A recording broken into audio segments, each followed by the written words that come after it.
நம் மன்னர்கள் எல்லாம் தான் அரண்மனையை கல்லுல கட்டல, தாம் பொண்டாட்டி பிள்ளைகளுக்கு சொத்து சேர்க்கல. நம் மன்னர்கள் எல்லாம் எதற்கு அரண்மனை கட்டினார்கள்? கருங்கல்லிலே சிவபெருமானுக்குத்தான் ஆலயத்தை கட்டினார்கள். தங்கம், வெள்ளி, வைரம், வைடூரியத்தை இறைவனுக்கு போட்டு அழகு பார்த்தார்கள். இறைவனுடைய கோயிலையே தங்கத்தில் கட்டினார்கள்.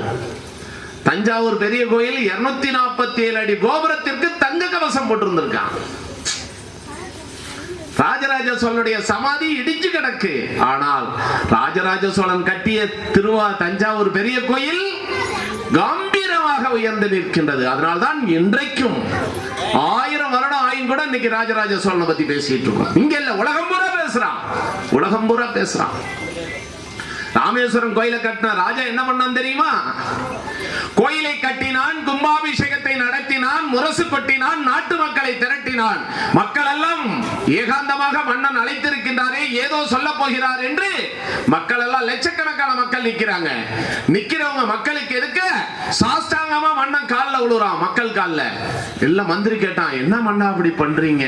இல்லப்பா, நான் இந்த கோயிலை கட்டிவிட்டேன், நாளைக்கு என் சந்ததி இந்த கோயிலை பராமரிப்பார்களோ இல்லையோ தெரியாது.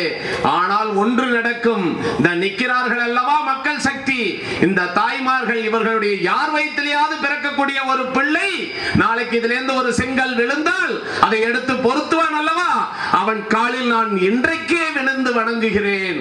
அவன் இந்த பூமியில் புண்ணியம் செய்தவன், அவன் இந்த பூமியில் புண்ணியம் செய்தவன் என்று